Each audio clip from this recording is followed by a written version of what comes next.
Hi, and welcome to Lesson 1 of the PowerScore LSAT course. Today we're going to be talking about logical reasoning, but before we get started, I want to make sure and emphasize that prior to watching each video in this series, it's important to read the lecture from the book first. Please don't do any of the problems yet. We'll save the problems in class to work on them together, but read the lecture material now before proceeding with this video. So for now, for this section, go ahead and read pages 1 through 10 in your book. Stop before you get to the must be true questions, and then we'll go back and we'll talk about those concepts together in a moment. Okay, at this point you should have read pages 1 through 10 of lesson 1, covering our introduction to logical reasoning as well as the introduction to the must be true question type. There are a few things that I wanted to add to what's contained in your book, starting with page 1. In page 1 you read the section directions, and you should have noted at one point in the section directions a discussion of assumptions. If you could turn back to page 1 now and look at that again. The instructions say you should not make assumptions that are by common sense standards implausible, incompatible, or superfluous with the information given in the passage. Now, many students interpret that to mean that you shouldn't make any assumptions at all, and while this is mostly correct, there are times on the LSAT where you have to bring in some prior knowledge, some knowledge that's not stated within the stimulus or on the page for you.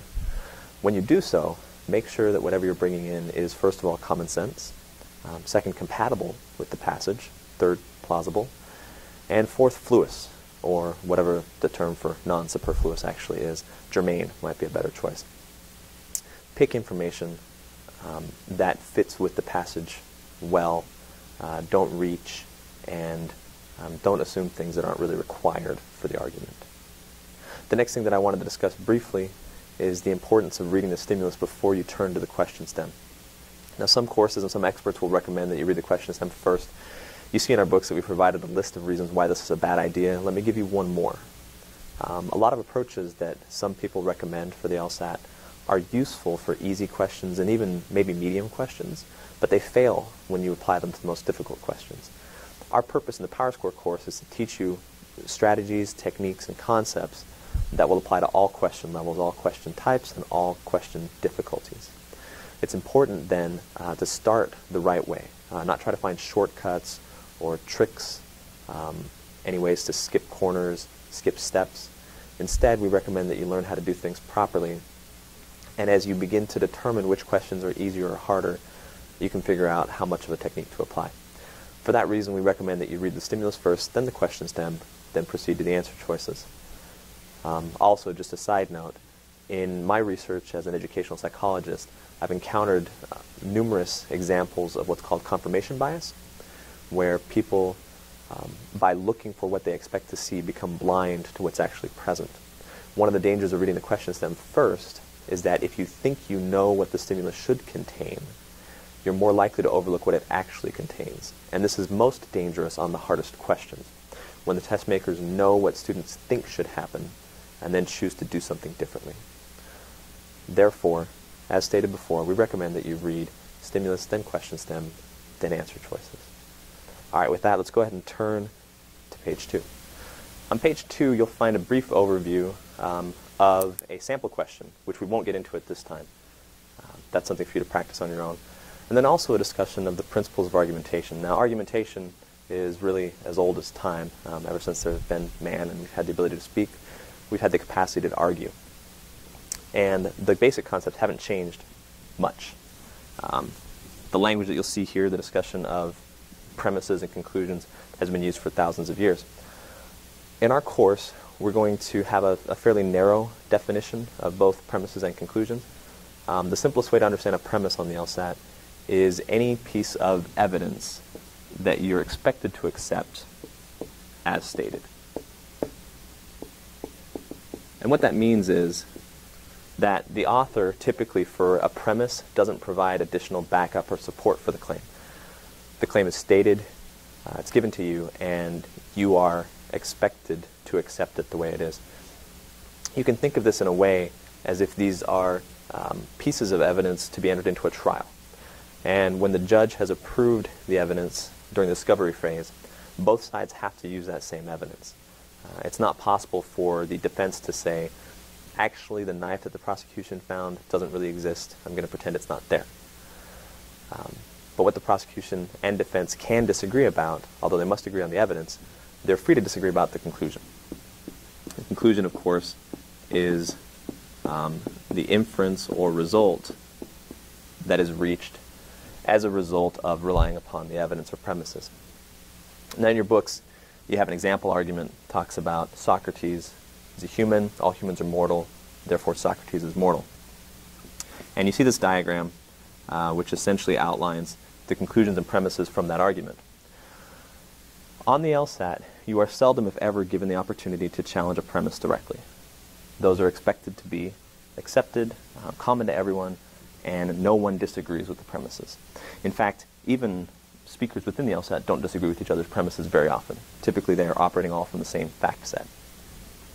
So if you can't challenge a premise, what then are you free to challenge? Well, certainly you can disagree with the conclusion. But the most common approach to an argument on the LSAT is to attack the connection or the relationship between the premises and the conclusion. And that's what most of your practice on this test will consist of.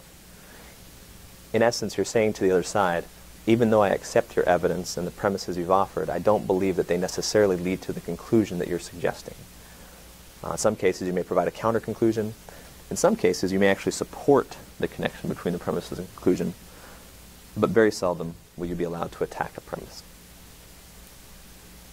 I'd like you guys to turn with me now to page 1-4. We're going to talk a little bit about language on the LSAT. Test makers are extremely savvy in their use of language, and they understand that students have a tendency to summarize and paraphrase arguments when they encounter them, especially complex arguments that you typically find on the LSAT.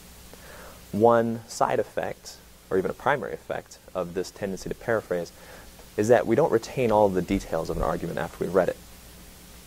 Typically, we tend to leave things out that we think are unimportant. But in standard reading, what matters most is far different from what matters most on the LSAT. In standard reading, we tend to pay attention to the facts. We want to know who, what, when. Those tend to be the elements of an argument that stand out the most to us, the nouns. We call this the meat of an argument. But on the LSAT, it's not the meat that counts. It's the gristle. Everything that holds the meat together, the connective tissue, the transitions between phrases, the adjectives, adverbs, verbs themselves, modifiers, intensifiers, conclusion indicators, premise indicators. All these terms that help link different pieces of meat to each other is what really counts on the LSAT and what you need to remember. The meat of the argument, the facts themselves, can change from time to time, but the underlying argumentative structure remains the same. Therefore, as you read and as you start to summarize and paraphrase and not remember every detail, the details that you actually keep track of should be the connective tissue, the gristle.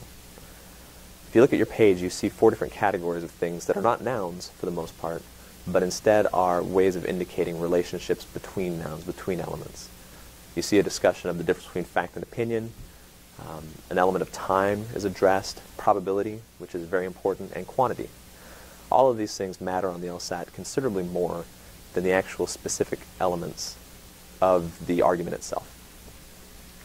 Therefore, one of the first things you have to learn during the LSAT is the ability to train yourself to pay attention to information that typically we overlook or briefly chew on and spit back out. On the LSAT, it's the gristle that counts. Okay, now I'd like to turn your attention to page 6, 1-6. On 1-6, as you read through, you would have encountered a series of diagrams. These diagrams are a set of boxes that represent question families on the LSAT. We call these families because they're related to each other, and the relation occurs essentially through the question stem, which tells us what our task is for each question. And although we have 13 different question types in total, there are only 4 main ways that information is governed on the LSAT. In the first family type, which contains 6 different question types, the information flow through the question stem is that we are to accept the stimulus as stated and then use the stimulus to evaluate the answer choices. This kind of a question often has words like if the above are true, if the above statements are true, if the above argument is true, etc. But your attention is drawn to the above. The question stem directs you to the stimulus. Accept the stimulus as true. Evaluate the questions, the answer choices that you're given. In the second family, the arrow is reversed. What that means is that we are supposed to accept the answer choices as true and use the answer choices to evaluate the stimulus. These will say which one of the following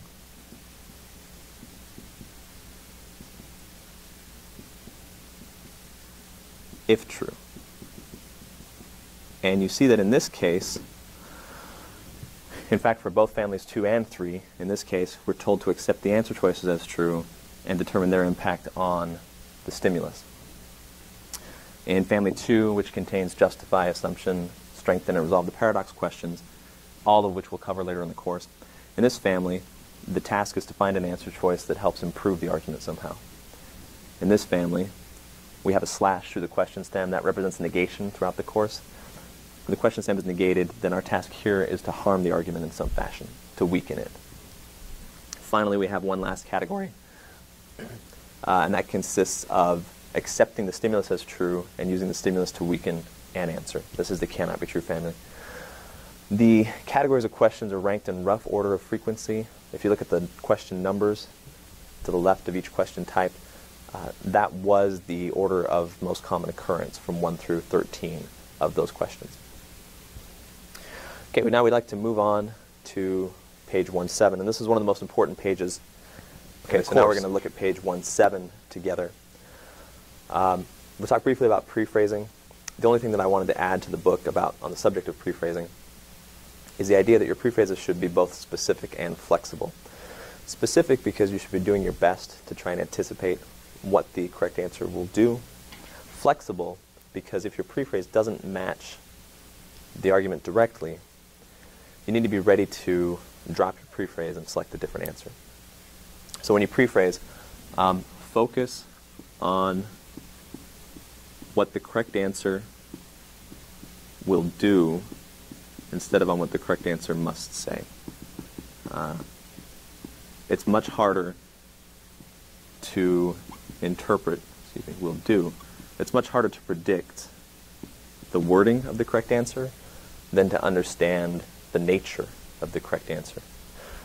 Your prephrase should still be specific, and you should do your best to draw in information from the stimulus as you approach the answer choices.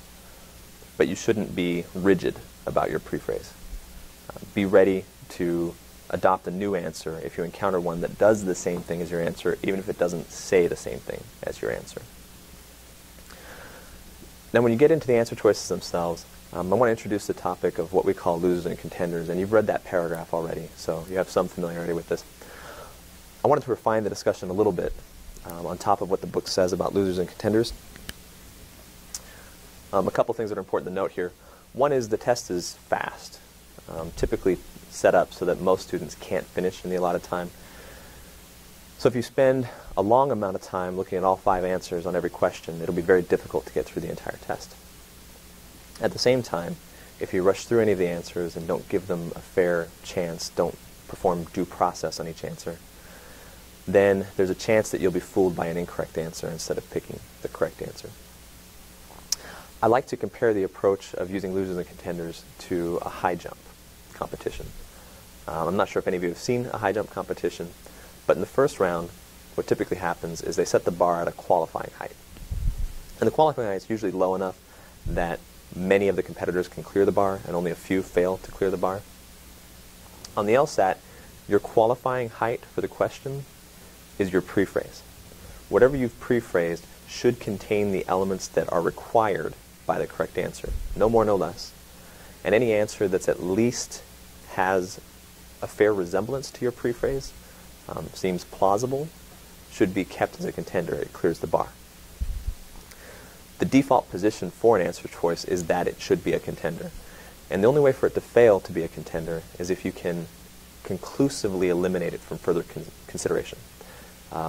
If it face plants on its way up to the bar, don't keep it. But even if it looks unsteady and barely clears the bar, keep it for now. The key is that for either a contender or a loser, you don't spend too much time on any single answer until you've read all 5 answers. You're not going to crown a winner until everybody's had a chance to jump. As you go through the answer choices, you may notice at some point that one of your answer choices not just clears the minimum height, but breezes easily over the bar. 5'6" bar, and you get an answer choice that clears 7 feet. If that's the case, and one answer stands head and shoulders, literally head and shoulders above all of the others, then you have a new bar, and you can raise the bar to be just as high as that answer. If answer choice C is outstanding, then D and E have to jump really high to be in the conversation. Thus, your standard for what constitutes a contender is a rolling standard that can be adapted based on the strength of the best answer you've seen so far.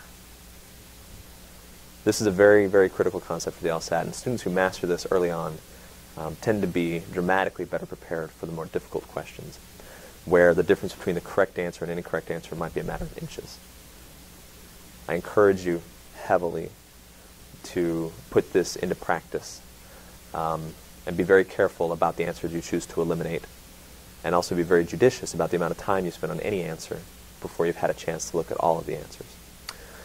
Okay, the next concept that we're going to talk about. On page 18, you'll see a review of all the material that's been covered so far. I encourage you to look at that. We're going to move on to the must-be true questions now, and I don't have a lot to add to what the book says about must-be true questions. I do want to say briefly that my guiding principle for attacking must-be true questions is to ask myself, if I believe everything the stimulus says, what else do I have to believe as a result? This helps me to separate losers and contenders and establishes a bar for me to use during my competition. Also, I did want to briefly mention the main difference between main point questions and must-be-true questions.